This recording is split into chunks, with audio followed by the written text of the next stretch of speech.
Koh-Lanta, une agression exuelle. La version de Candice Renard mise en doute. Les langues se délient autour de la saison de Koh-Lanta, TF1, annulée ce 11 mai 2018 après quelques jours seulement de tournage aux Fidji. À lire aussi.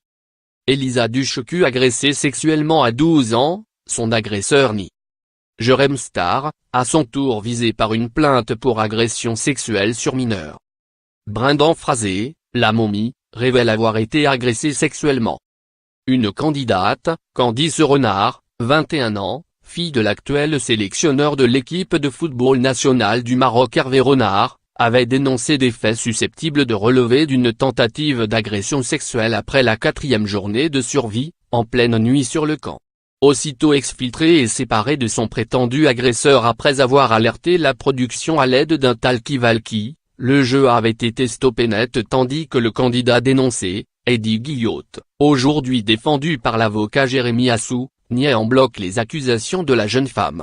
Adventure Line Productions et TF1 décidaient alors d'annuler purement et simplement cette édition de Koh-Lanta et de rapatrier tout le monde.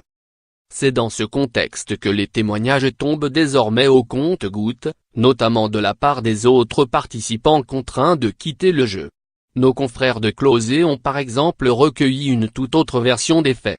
Selon eux, Candice Yadi n'était tout d'abord pas seule au moment des faits mais accompagnée d'une certaine Aurélie et d'un autre candidat, Fabien J., dans une hutte. Autre révélation, ce ne serait pas Candice, la victime présumée, qui aurait appelé la production avec un talkie-walkie d'urgence, mais Aurélie, qui aurait connu un petit coup de mou côté santé.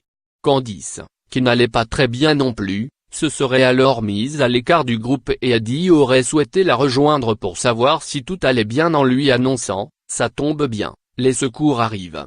À l'arrivée des secours, Candice, affaiblie par l'aventure selon Closet, aurait finalement assuré avoir été la victime d'attouchement. Une déclaration qui a laissé Eddie Guillotte complètement abasourdi.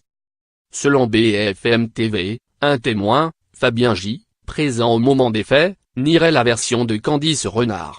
Un témoignage, incomplet pour le moment, à suivre également. Pour rappel, si Candice Renard ne s'est pas encore exprimée quant à cette affaire, son père a déjà pris la parole auprès de nos confrères du Parisien. Il y aura une procédure, a assuré Hervé Renard ce 12 mai.